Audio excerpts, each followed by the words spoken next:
My name is Sabine Rusk. I am 36 years old, and my sister Delia demanded the owner remove me from our father's retirement dinner because I looked too ordinary for the private room. The manager came back with a leather lease folder and asked if I wanted my tenant reminded who owned the building. The private room at Lark and Alder had 12 chairs, 2 chandeliers, and 1 long table covered in white linen so smooth it looked untouched by human life. My sister had chosen it for our father's retirement dinner because Delia liked rooms that did half the speaking for her. She liked polished glass, heavy menus, hostesses who used last names, and lighting that made every entrance feel expensive. I arrived at 6:23 wearing a black dress, low heels, and the coat I bought on sale 3 winters earlier. My hair was pinned up because rain makes it do things I do not have the patience to forgive. I carried a small gift bag with a fountain pen inside, the same brand my father used during his first year teaching. I was nervous, which annoyed me. My father, Soren Rusk, had spent 42 years teaching history at Alder Ridge High School. He knew every battle date, every school board scandal, and every student's last name for at least 10 years after graduation. He was not a gentleman, but he was steady. In our family, steady was considered enough for men and not nearly enough for daughters. Delia had always been impressive. That was the word people used, impressive. She sold luxury real estate, wore cream suits, and could make a waiter apologize for a mistake he had not made yet. My mother, Maribel, introduced her as our Delia and introduced me as Sabine, who keeps busy.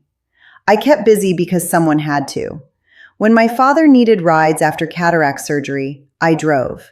When my mother forgot tax deadlines, I filed extensions. When Delia needed someone to inspect a building she was considering for a client, she called me because, boring property things. Boring Property Things had bought me the building that housed Lark and Alder, not that my family knew.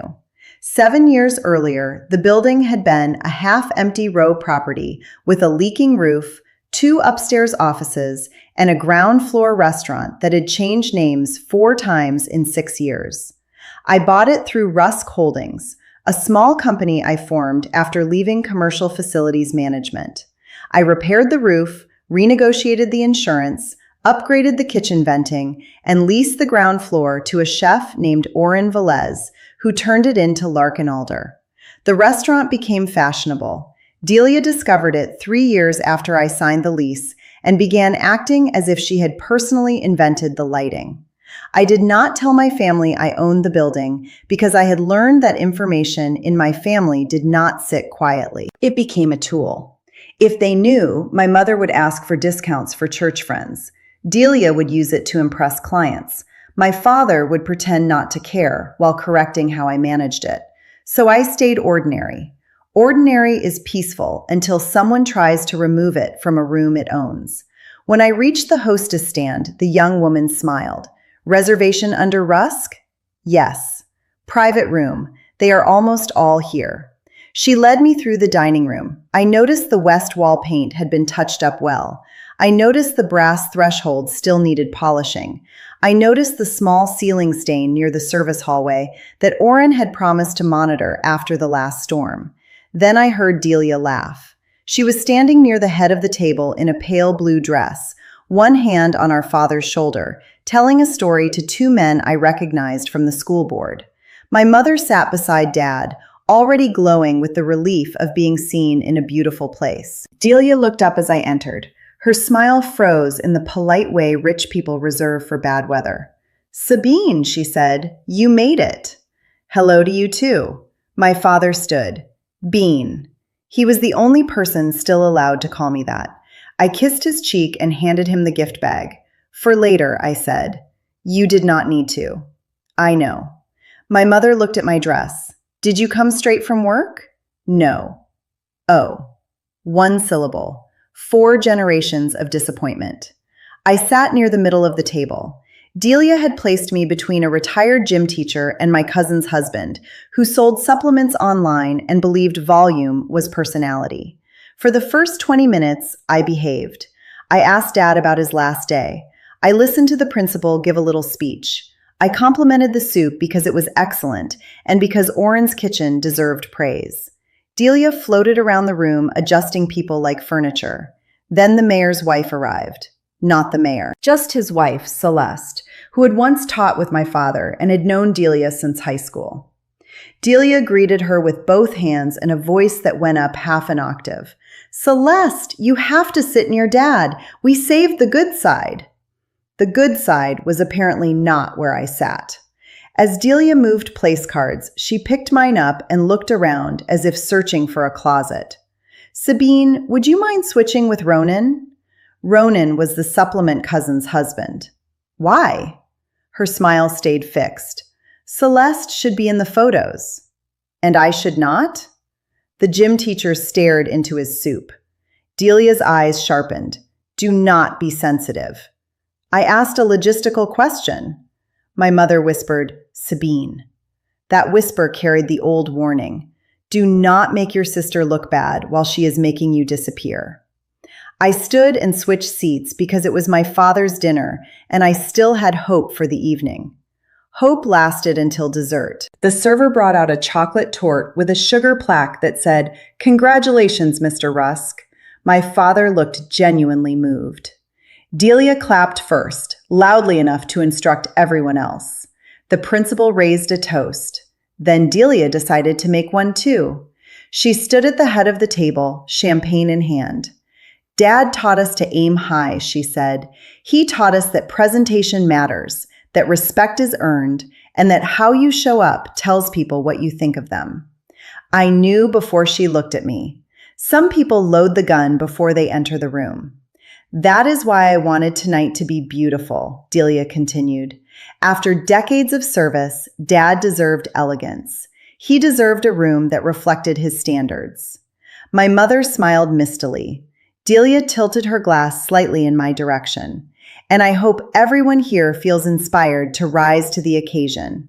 There it was, soft enough to deny, sharp enough to cut. I put my fork down. My father glanced at me, then away. He had heard it.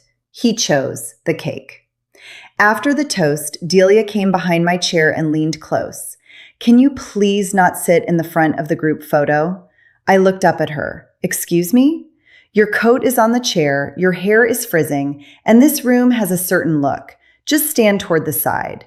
The gym teacher closed his eyes. I said, "No." Delia blinked. She was not used to no when the room was watching. "Sabine, I am his daughter. Then act like it." That sentence changed the temperature in me. I stood slowly. What does that mean? Delia's smile vanished. It means do not embarrass him. My mother rose halfway. "Girls." "I am not a girl," I said. Delia looked toward the doorway and lifted one hand. A manager I knew, Tomas, stepped into the room. He knew me too, but not as Sabine Rusk to this room. He knew me as Ms. Rusk, building owner, the person who approved capital repairs over a certain amount. Delia pointed at me without looking away. "Can you get the owner?" she asked. "We have someone making the private room uncomfortable." The room went silent. Tomas looked at me. I gave the smallest shake of my head. Not yet. He turned to Delia. "Is there a problem with service?" "There is a problem with a guest refusing to respect the event." My father's face had gone pale. My mother whispered Delia's name this time, but too late and too softly. Tomas said, "I can speak with Chef Oren." "I said the owner," Delia snapped. "Whoever owns this place should know when someone is ruining a private booking." The word owns sat in the air like a glass balanced on the edge of a table. Tomas looked at me again. This time, I nodded. He left the room. Delia folded her arms, satisfied. "Thank you." I sat down. Ronan whispered, "Bold move." "You have no idea," I said. 3 minutes later, Tomas returned, carrying the leather lease folder I had given him after the last renewal. Behind him came Oren, the chef, still in his white coat. He looked deeply unhappy, which for Oren meant his left eyebrow moved slightly. Tomas stopped beside me. "Ms. Rusk," he said, "would you like us to review the tenant conduct clause? Or would you prefer we simply remind the party of building ownership? My mother made a small sound. Delia laughed once. Ms. Rusk? Orrin looked at her. Sabine owns the building. No one moved. It is strange to watch a room rearrange itself without anyone changing seats. Delia's eyes dropped to the lease folder, then to me, then to the walls, as if they had betrayed her personally. My father said, Bean? I hated that he sounded proud only after everyone else heard. I kept my voice calm. I own the building. Orrin's company owns and operates the restaurant. Larkin Alder is my tenant. Delia stared at me. Since when? 7 years. That is impossible. No, it was private. You let me book this room? The restaurant accepted your booking. I do not interfere with tenant operations. Tomas opened the folder. The lease includes a provision allowing management to remove a private party if guests harass staff, damage property, or create a disturbance affecting business operations. Delia's face turned red. I did not harass staff. You demanded the owner remove a building owner from a family dinner, Orrin said. It is unusual. The gym teacher coughed into a napkin. My mother sat down completely. My father looked at the gift bag in front of him like it might explain the evening. Delia lowered her voice. Sabine, can we talk outside? No. This is Dad's night. It was. Then you made it about removing me. My father finally spoke. Delia, apologize to your sister. I looked at him. Too late, Dad. Delia heard the same thing in my silence. Her mouth tightened. I am sorry if you felt embarrassed. I almost smiled. That is not an apology. That is a weather report. Orrin's eyebrow moved again. Delia inhaled. I am sorry I asked for the owner. No, I said. That part was helpful. A few people looked down to hide their faces. My mother whispered, Sabine, please. I turned to her. Please what? Let us finish dinner. We can, but I am not moving to the side for photos. My father's voice was quiet. You should not have been asked to. That sentence should have comforted me. Instead, it made me sadder, because he knew.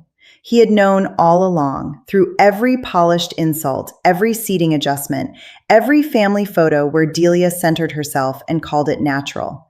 He knew, and he waited until a lease folder gave him permission to say so. We took the photo.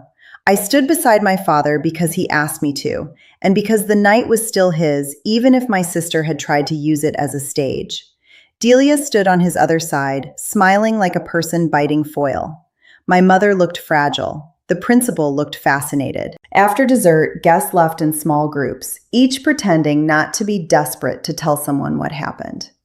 My father stayed behind while my mother went to the restroom, and Delia made a tight phone call near the host stand. He opened the gift bag. The fountain pen lay in a blue case. He touched it with the care he usually reserved for old maps. I used one like this my first year, he said. I know. How did you know? You told the story every September. He looked at me for a long moment. I should have known about the building. You could have asked about my life.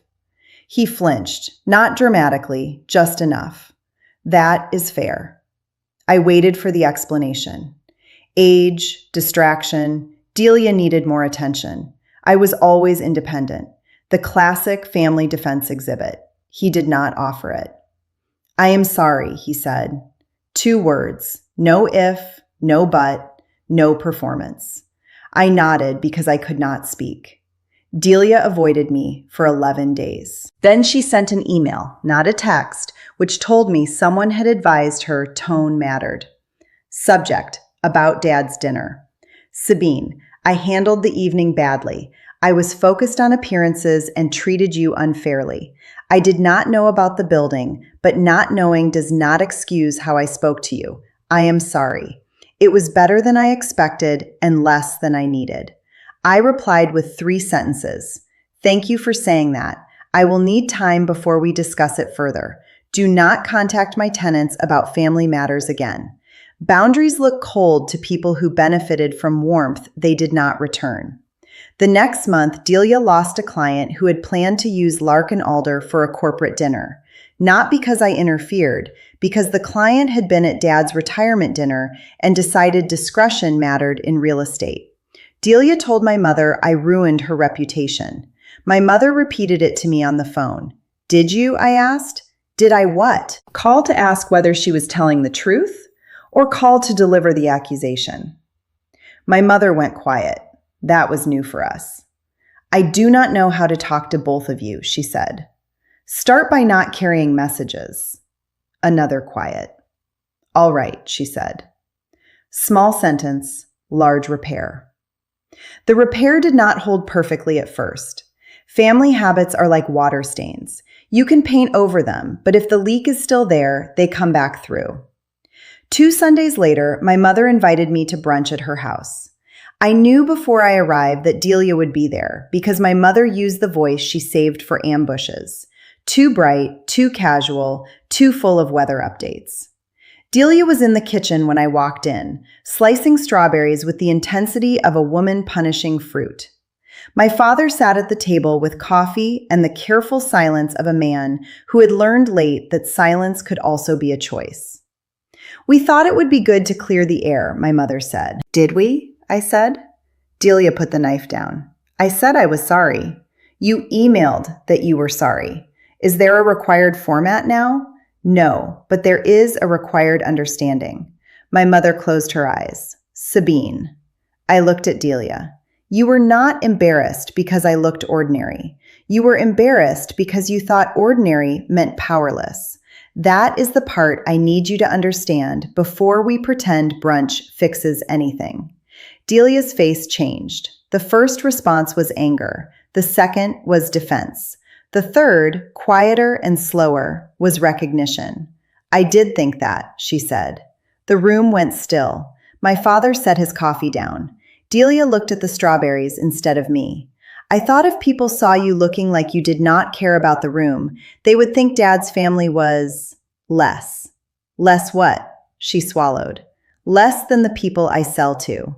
It was an ugly truth. It was also the first useful one. "And then the room belonged to me," I said. "Yes, that is not why you were wrong." She looked up. "You were wrong before Tomas brought the lease." My mother sat down as if her knees had received news. Delia nodded once. "I know."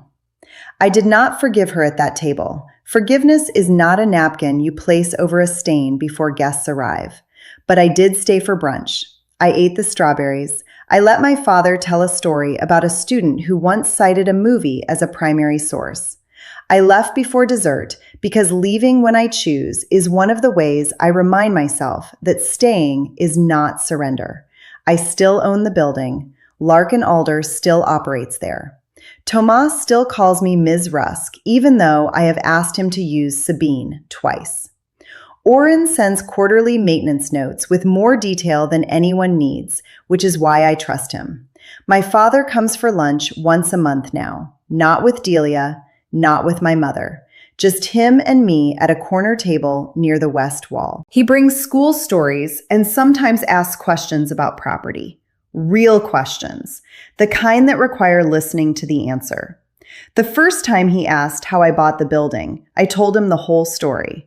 The bad roof, the loan, the nights I painted upstairs offices myself because contractors cost too much. The first year I made no profit. The day Lark and Alder paid rent early and I cried in my car from relief. He listened. At the end, he said, "I missed a lot." "Yes," I said. He nodded. "I would like to miss less."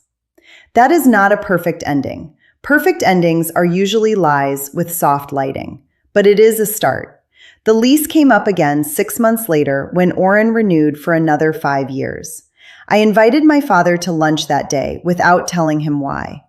After we ate, Tomas brought the new folder to the table. My father watched me read every clause, ask about the roof reserve, initial the maintenance schedule, and sign my name where it belonged. "You really do read all of it," he said. "Every word." Delia always said you made things harder than they needed to be.